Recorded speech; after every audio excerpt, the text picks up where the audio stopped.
Good morning. Good morning. You all have the book, right? Yes.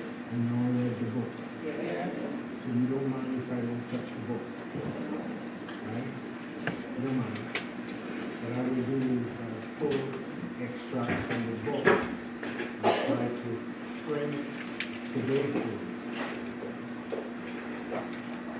In life, there are no practice sessions, no dress rehearsal, or mistakes made. Every choice made, every action taken is the result of your thinking.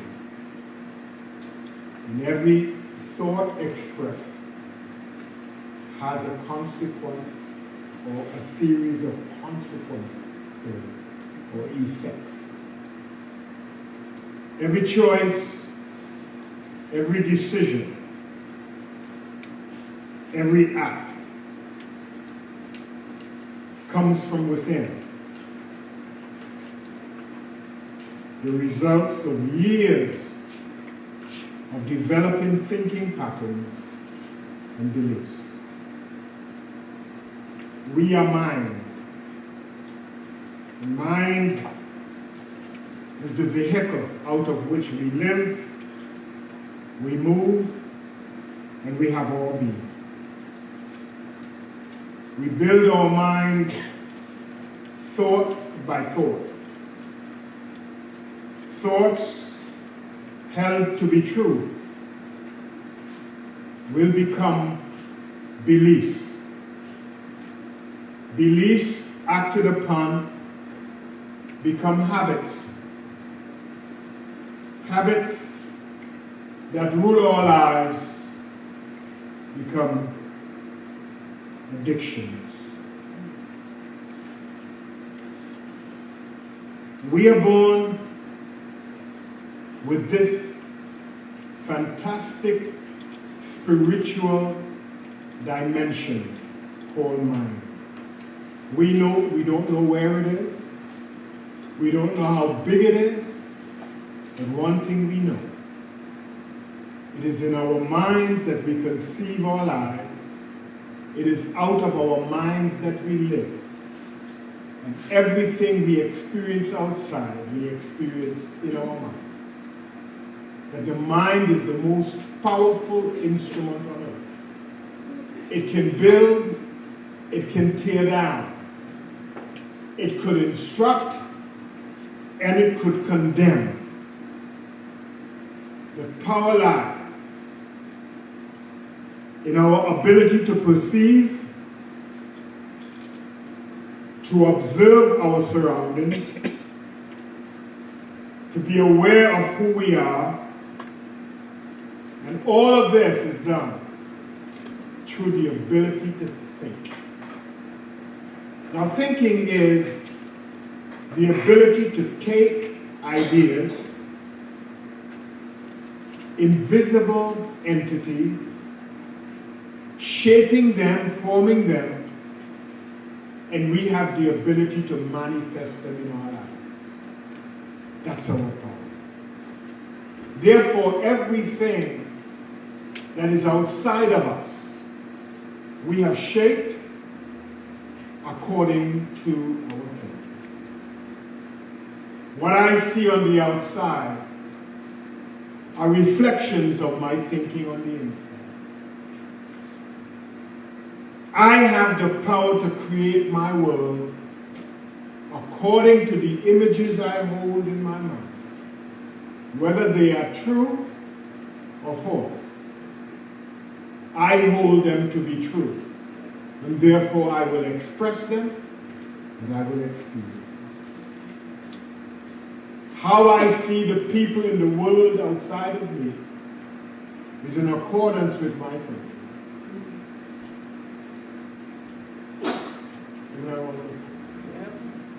Hello. In other words, there's nothing wrong outside. If I perceive anything to be wrong, it first happens where? Talk to me. It first happens where? In my mind. That I am the creator of my world, my life, and my affairs. I am the monarch of all I survey. I stand on the throne of my life. I give orders. I get feedback. Whatever I send out comes back to me. I cast my bread on the waters, and the same bread I cast, when it comes back, I see it the same way as I cast it. It does not change. As Freud, I think, says, like, we are trying to have newness in our lives, but keep thinking the same way. You can't have newness if you keep thinking the same way. Because all thinking is from the past. And if the past is ruling our lives, then we are living in the past. Believing that we are living now. To live now requires that we get out of the box of the past and begin to behold the newness that is available to us.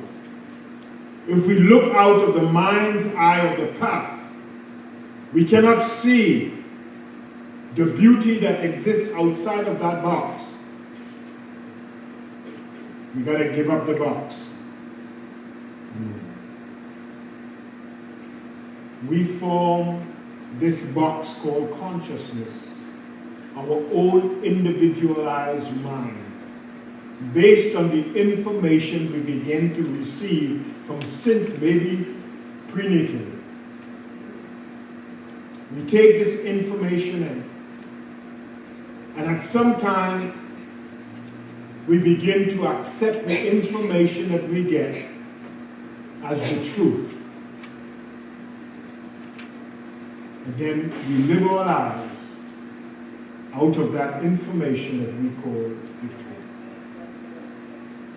Our minds begin in a small container called our mother's womb. And as we escape that womb, we come into a bigger box called a family or a tribe. And whatever happens in that box, we take in. We don't examine, we just take in. A young mind is like a sponge. We hold the people around us to be giants of truth. What they say, what they do, and what they practice. As a little child, we hold those things to be true. And then we get exposed to a bigger community called a nation. And every nation has beliefs, practices, and laws that govern the entire society. And then when we are old enough, we are taken to church. And our minds are flooded with concepts about God, about ourselves. Some of it seems ridiculous. Some things seem to be true. We discard those that appear to be not true, and we hold those things that we think to be true as true. And then somewhere, maybe in our late teens or so, we get exposed to political ideology. Left, far left, near center left, center, near right center, center right, far right. And somewhere along the line, we believe that some of these concepts are true. All concepts coming from other human beings are subjective, they're not true. They are opinions. Each mind has the ability to look beyond the established, to find newness. And until we do that, we live out of these boxes, we will never experience fulfillment, self-actualization. We'll never experience peace. Because we are judged when we try to go out of the box. Because every box comes with judgment. So therefore, most of our lives are lived in a state of unhappiness. We think we are happy, but we are not happy. Hence, a man from Nazareth, we call Jesus, came and said, I came that you may have life and have it more abundantly. He was at a time when the people he was in the box with were doing things a certain way that he realized would not lead to peace and joy.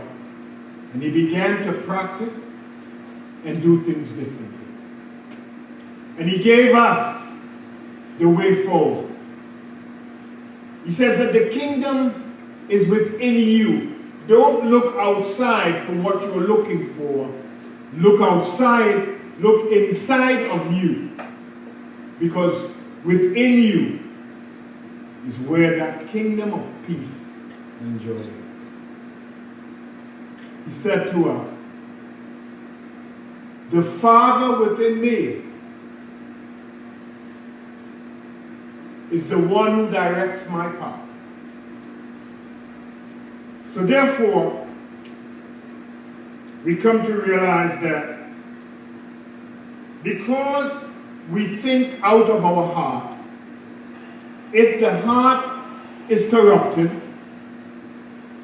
all our thoughts will be corrupted. For as a man thinks, so is he. We also know that beliefs are not true. They're only true to the individual who thinks and holds these beliefs to be true. We know that every man must take responsibility, every woman, every child, must take responsibility for the thoughts that they entertain.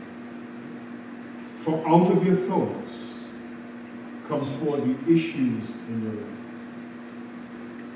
What you think about, you bring about. How you think about what you think about is how you will experience what you think about. Therefore, mind is the power. Mind is the power. How we build our mind is important to us. What we think, what we believe, will impact upon us so much that some of us don't even realize that we are just habits. We're just habits. We do the same thing the same way all the time, not even knowing. Because when God created us, then he put us to sleep, he never woke us up. So most of us live in that state of sleep called habit, an addiction, that we don't even realize that there is a better place that we can be. Because all we have is same old, same old. The writers of the first 3 chapters of Genesis They may have written their material about 3,000 to 4,000 years ago. In trying to fathom the workings of the universe and man's response to the universe, they said that in the beginning, God created it all. And then after God had created it all, God created man and placed man in it. All of it. And what God created, God saw was good. Then God said to man, go forth and find increase, multiply. But God also said to him, there's a certain tree in the center of the garden. Do not eat it. The moment you eat it, you shall surely die. I like to look at this as a little child gains consciousness at birth. And everything is perfect. Because if you have never experienced it before, it's got to be good. Because that's the way it is. You don't know good, you don't know evil, it just is. Because that's what good is. It just is. Your determination of good comes from your experience. A little child has no experience. Determines everything to be wonderful.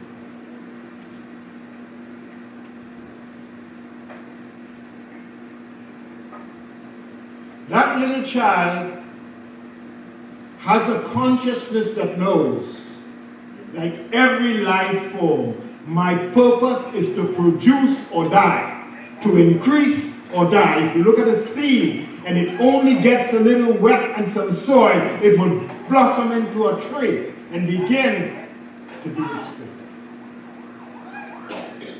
So every child is a potential to be, waiting to happen.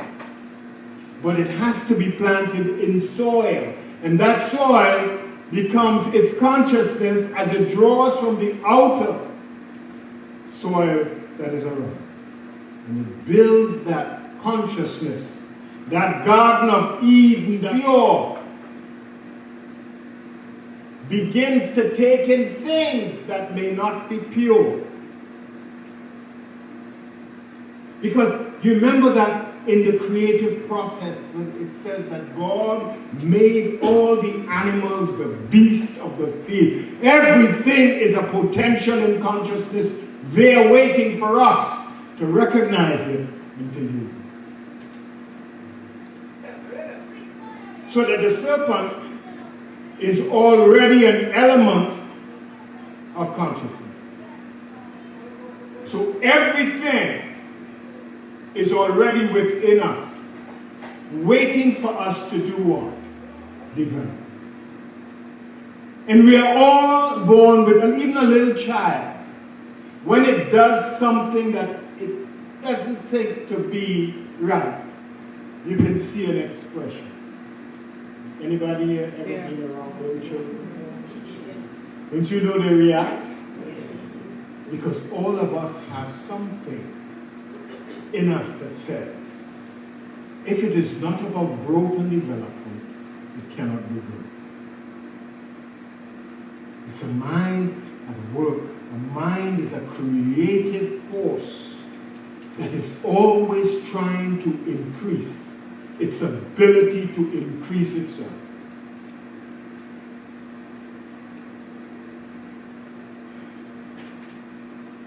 So the first thing that happens with a child, when it does something that it knows it's not supposed to do, what does it do? Tells a lie.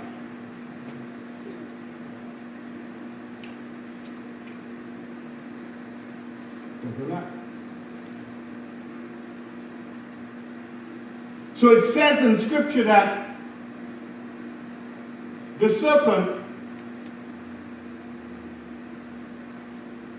comes to the woman that God had created from a rib of the man and says to the woman, well, I heard that the big man upstairs said that you should eat of that fruit from the center of the garden. But let me tell you something. Have you seen it? Have you smelled it? Have you tasted it? How do you know it's good if you didn't partake? Partake. Good for you. And then the woman goes to the man and says, the serpent says to me that the fruit is good. The man said, but we were told not to. But the woman said, pretty please. Pretty please. Just do it for me.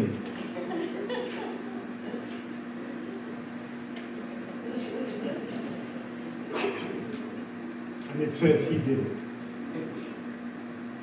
Let's look at this story. This story is not about a man and a woman. This story is something happening in individual mind. First, there is that mind that is conscious, intellectual mind that feeds directly to divine mind and get ideas, and all ideas that come are absolute good. And we should not entertain negativity, we should only entertain goodness. And then the emotional side of us starts to develop. That's the woman's side, the emotional side. This is not about a man and a woman. This is about the development of your consciousness, moving from the intellect and moving to the influence of the emotional side, the rise of the emotional, that side of us that looks outside and find favors with things outside through the five senses that we have: seeing, hearing, tasting, touching, feeling. These things become the law that drive us from inside, where we know it's right to sample the things on the outside that we hope will bring us what we think we have. So it says that after Adam ate of the fruit, after he had relied on what the emotional side of his being had said to him, it's going to be good for us, because it looked good. Did you smell that? Chanel number 6. Did you feel how soft and how textured it is? It's nice. Did you taste that angel cake with a frosting of chocolate? Woo-hoo!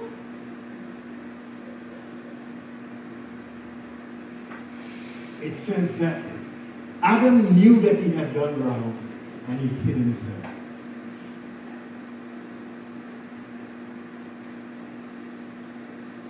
Because he knew that every time we disobey, there's a consequence. And sometimes we try to hide from the consequences of our actions, don't we? We blame other people. Oh, it's not me, it's Eve. If Eve hadn't spoken to the serpent and then speak to me, I would never have done that. Because you know I am holy God. Every action we take on our own accord. Nobody on the outside can influence us to do something unless we are making that decision to do it. Everything we do, we make a decision to do. Other people may bring the information, but we have to make it in our minds to eat or not eat.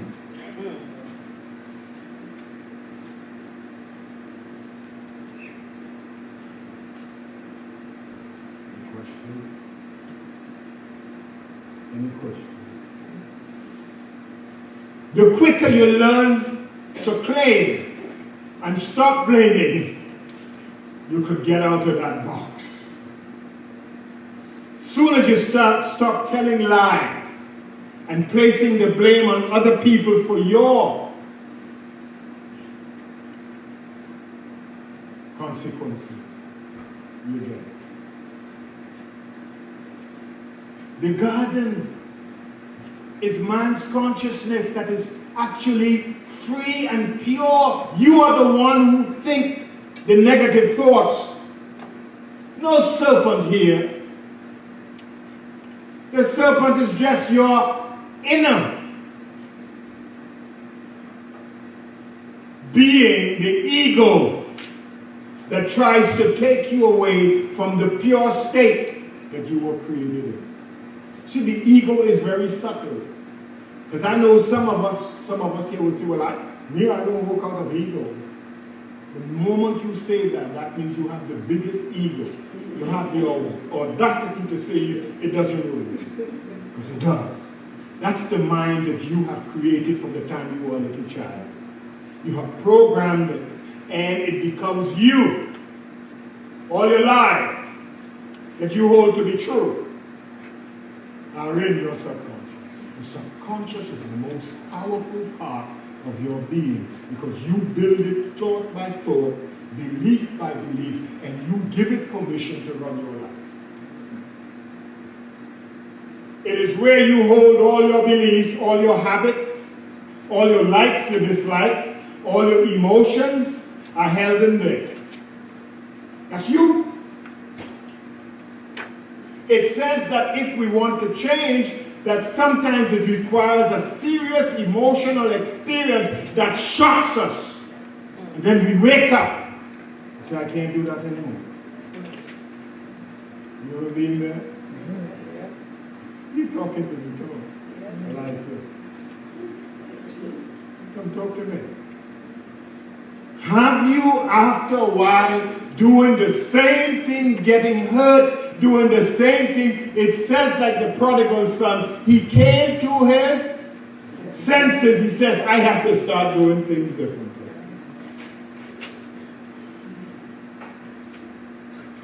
Don't we realize that sometimes we leave a relationship and invite the same person in a different clothing? And we get the same results. And we blame the person. No. The central character in your life is you. It's not them. When things are happening to in your life, you are the only one who is the constant. And since things happen out of your mind, you've got to realize that there's a traitor on board. And you've got to deal with it. Any questions? I didn't hear you. That's not a question, that's a statement. That's a statement of truth. Any question? But I know many of you believe that I am not talking about you, which is okay. I'm talking about the people who didn't come today because of the rain. And it's a pity that they can't hear this. Because I know that's what we do when we hear something that is supposed to touch us. We start to separate ourselves from the material and say, well, yeah, let me go into my life and who should have heard this?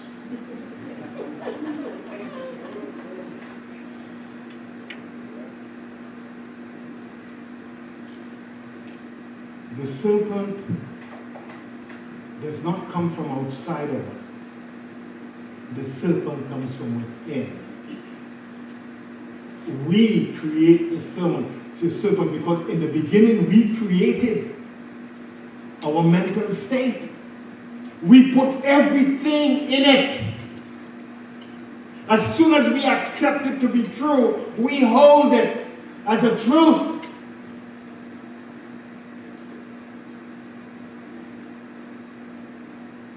Your life is not about anybody else.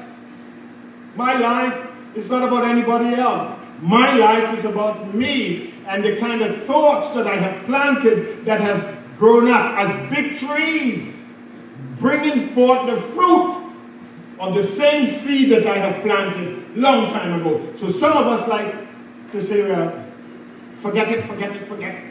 Release it, release it, release it. You all think that cutting down one limb of the tree gets rid of the flowers on the other side. But every flower has an end that will become a fruit that eventually will have seeds, that out of every seed is the beginning of another forest. Same thing happens in your mind. Every negative thought that you hold to be true multiplies and grows and increases day by day. Mentally, we are powerful beings. To help us understand how the mind works, we have compartmentalized. We say there are 3 phases of mind. There's a superconscious mind. Because we are spiritual beings, there's a spiritual part of our mind. That part holds all the ideas. It's constantly in contact with the entire universe.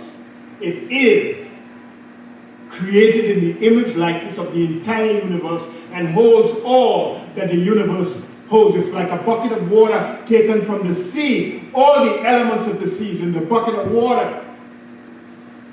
All the elements of God are held in that spiritual aspect of mind.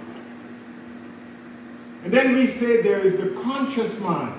The mind where we become aware, we perceive, we judge, we analyze. That's the conscious mind. We get ideas into it, and we could paint a picture and get it and analyze it and do all kinds of stuff with what we get from superconscious mind. And once we decide this is the way it is, it goes to another part of mind we call the subconscious part of mind, which is like a tape recorder. It is also a big container that holds everything. It also has the capacity to regurgitate or replay or give you back anything that you thought about years ago. Memory. And we have the ability to go into it and do whatever we want. But it's the conscious mind that allows us to go back to that creative state where we can work with ideas, newness. Every time we dip in to the subconscious, all we find is the past and old used stuff.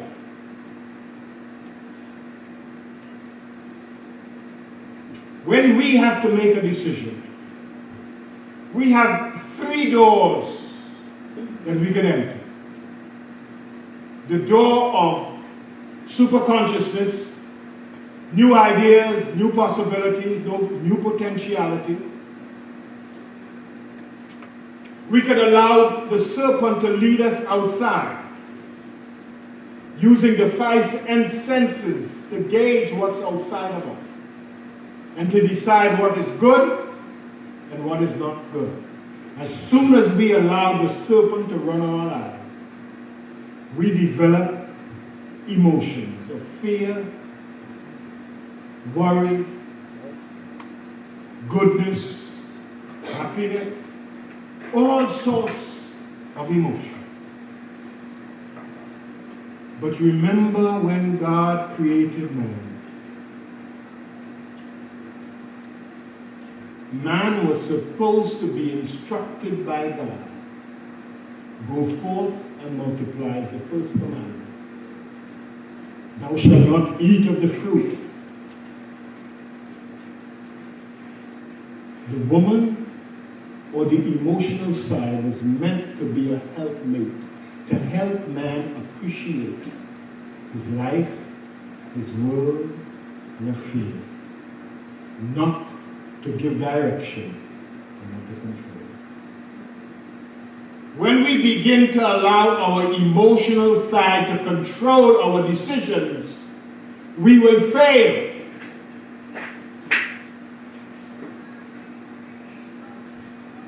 We are supposed to think, not from the subjective part of the mind, but from the superconscious phase of the mind. Take in the idea and analyze it. Ask the question, how will this end up? Perceive it. Look at the idea. See it 10 years ahead of you. This is the outcome. It is supposed to help you engage other people.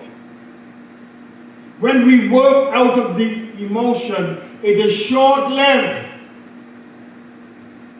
It is not going to take us far. You eat the cake, you put water in your mouth and you swoosh and the taste goes, and you can't remember. But when you get an idea that could lead to peace and joy, and build on it, store up treasures in heaven in your mind that nobody or anything on the outside could get to. That's what Jesus said. Work with ideas and store them in your mind that when you need them, you have them. When we work with emotion, we react. We react. When you react, nothing good can happen because there's no thought and no logic. You just do it and then stand the consequences of. Are you all right, King? Yeah. It's a test. Right after you leave this room, you're going to get a test outside of it. What's the role of intuition? And how does that? What's the role of intuition? And where is the role of intuition? Where does it fit into all of these the role of intuition. Okay. All right. Intuition.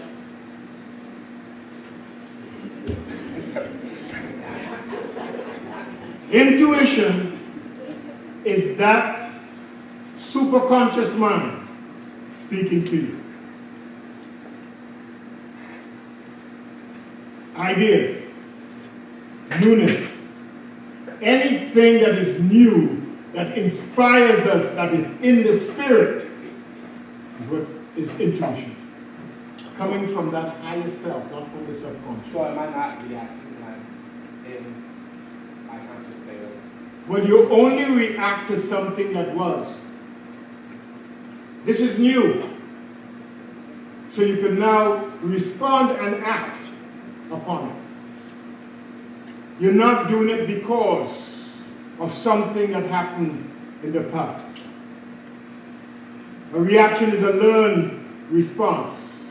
This newness is about getting it and beginning to work with it. That's not reaction. That's action. There's a difference between action. One is pro, right? Being proactive. And one is being reactive. Because it's like, this happened, so I do this. Nothing needs to happen for me to begin to work with ideas. I get an inspiration and I start to work with it. I don't have to read. Anybody else?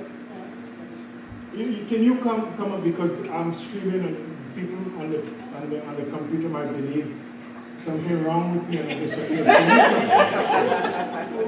the question. Okay, my question is, you spoke of the child who knows when it's doing something wrong, while the child is acting in the wrong way. Would you say that we're all born with wisdom, sense innate? Yes. It is all part of God. It is all part of our spiritual nature. All these qualities are already within us, waiting for us to do what? Use them. And the more we use them is the more they develop. If we do not use, to him who hath, more shall be given. To him who hath nothing, even that which he has, he needs. So as being a spiritual being, all the qualities of spirit, and that's as I said, it's like going down to the river or to the ocean and taking a bucket and taking water out. That bucket, all the water in that bucket contains all the elements from which it came. So if we came from God, all the elements of God are where? They're not supposed to be coming to us. They're waiting for us to begin to use them. Man know thyself. Any other question?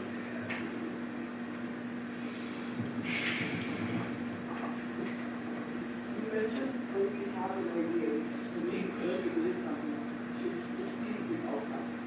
Yes, that's faith.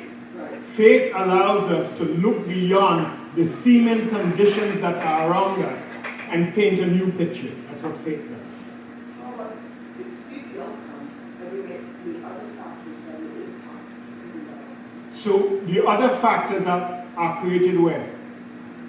None created in you. Because the same factors that are outside of you are the same factors outside of me.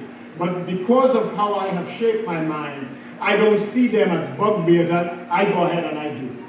But because you have trained yourself that wherever there's a barrier, you turn back. You don't go forward. You keep going. Well, individually, you create your own path. It's by the thoughts you think, how you think those thoughts, what you think about yourself, what you think about the outside world. All of those